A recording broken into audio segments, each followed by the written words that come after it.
আমার প্রিয় ছাত্রছাত্রীরা, সোমনাথদার কোচিং সেন্টারে তোমাদের সবাইকে স্বাগত। আজকের ভিডিওতে থাকছে দেখো সাঁতরা নিউ আপডেট নতুন সংস্করণ ক্লাস 10 ভৌত বিজ্ঞান মাইতি বেরাউ সাঁতরার। দেখো প্রথম অধ্যায় হচ্ছে পরিবেশের জন্য ভাবনা। এই অধ্যায়ের অনুশীলনীর প্রশ্ন উত্তর নিয়ে আজ আলোচনা হবে। আমি অনুশীলনীর প্রথম পার্টের যে ভিডিও আপলোড করেছিলাম সেখানে আমি একের দাগের দুয়ের দাগের স্তম্ভ মেলা অবধি আমি ভিডিও আপলোড করে দিয়েছি। তোমরা অবশ্যই ভিডিওটা দেখে নিও। এই ভিডিও ডেসক্রিপশন বক্সে লিঙ্ক আছে, লিঙ্কে ক্লিক করে এবং তোমরা যে সমস্ত প্রকাশনীর বই পড়ছো আমাকে কমেন্ট করে জানাও, আমি সেই প্রকাশনীর বইয়ের প্রশ্নের উত্তরগুলো অনুশীলনীর আলোচনা করে দেবো।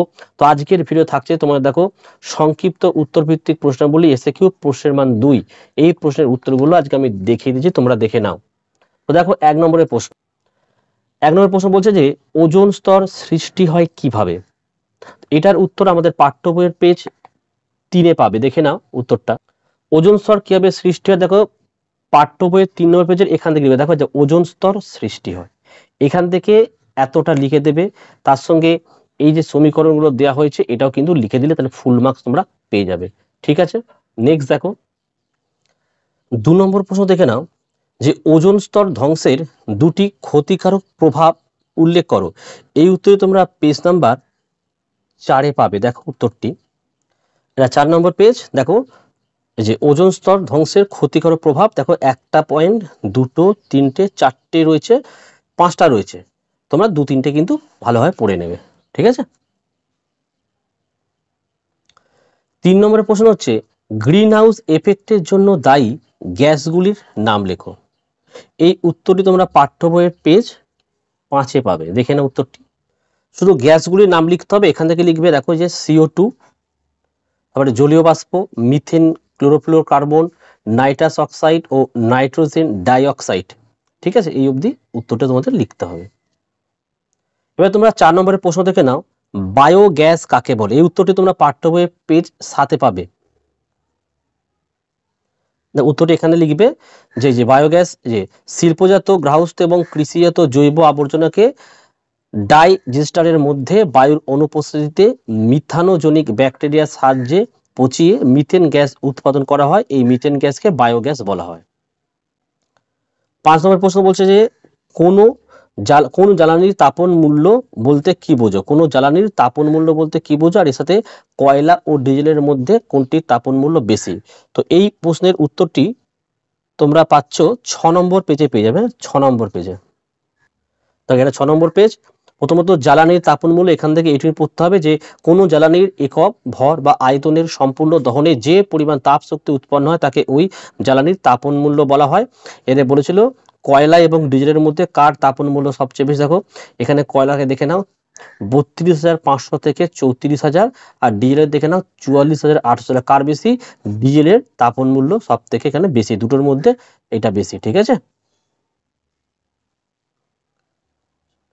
আচ্ছা নেক্সট হচ্ছে আমাদের 6 নম্বর প্রশ্ন হচ্ছে ওজোন স্তর ধ্বংসে NO2 এবং CFCর ভূমিকা আলোচনা করো। এই উত্তরটি তোমরা পেজ 3 থেকে 4-এর মধ্যে পেয়ে যাবে। দেখে নাও উত্তরটি।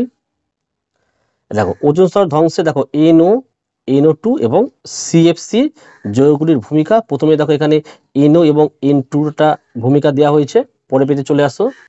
এবার 2 নম্বর দেখতে পাচ্ছ দেখো CFC যৌগের ভূমিকা আছে। উত্তরটি তোমরা এত অবধি লিখতে পারো।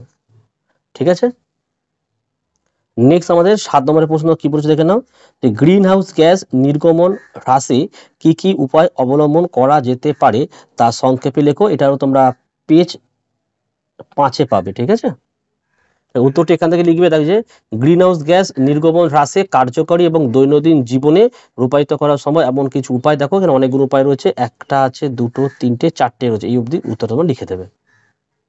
নেক্সট 8 নম্বরের প্রশ্ন দেখে নাও যে ভবিষ্যতে পরিবেশের উপর বিশ্ব উষ্ণায়নের 2টি সম্ভাব্য প্রভাব উল্লেখ করো।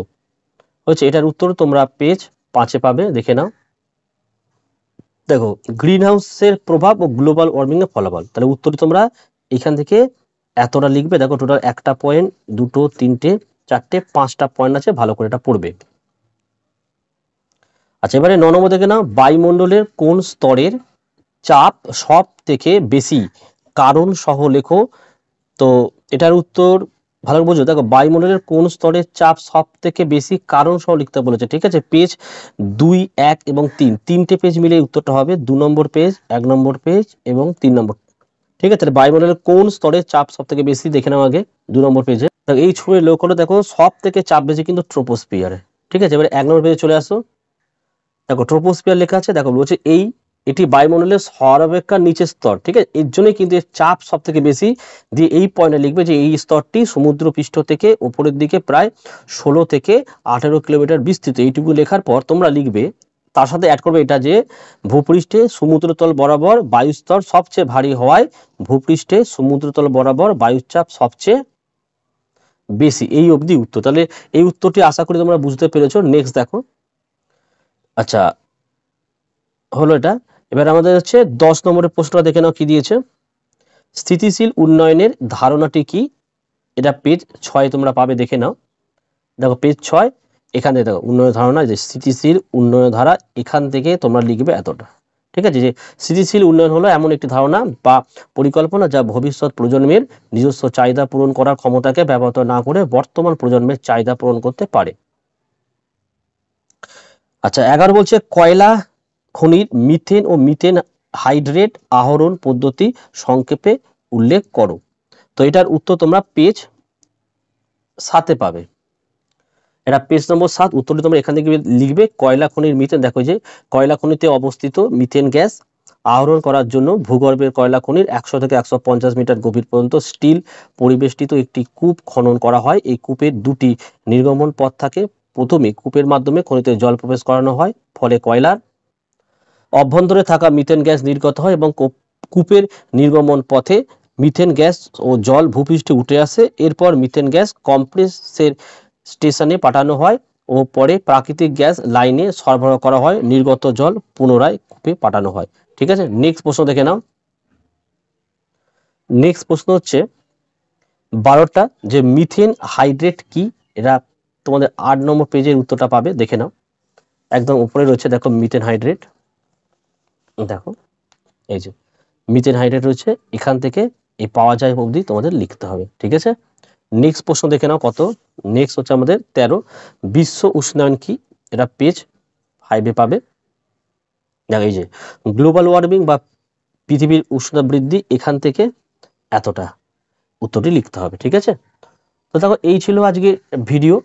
আর তোমরা যারা মাধ্যমিক পরীক্ষা দিতে চলেছো, যদি তোমাদের কারোর নোটের প্রয়োজন হয়, সোমনাথদার কোচিং সেন্টার থেকে তোমরা স্বল্প মূল্যে প্রতিটি সাবজেক্টে একদম অধ্যায় টু অধ্যায় নোট সংগ্রহ করতে পারো নিজের হোয়াটসঅ্যাপ নাম্বারে আমাদের সাথে যোগাযোগ করে। আর তোমরা কোন কোন প্রকাশনীর বই পড়ছো অবশ্যই কমেন্ট করে জানাও, তাহলে সেই প্রকাশনীর বইয়ের প্রশ্ন উত্তরের গুলো এইভাবে আমি সলভ করে দেবো। আর ভিডিও ভালো লাগলে একটি লাইক করো এবং চ্যানেলে নতুন হলে চ্যানেলটাকে সাবস্ক্রাইব করো, পাশে থাকা বেল আইকন প্রেস করে অল নোটিফিকেশনটাকে অন করো, যাতে আমি যখনই কোনো ভিডিও আপলোড করব সবার প্রথম যেন তোমার কাছে পৌঁছে যায়। তাহলে আজকের ভিডিও আমি এখানে শেষ করলাম। তোমরা প্রত্যেকে ভালো থেকো এবং সুস্থ থেকো।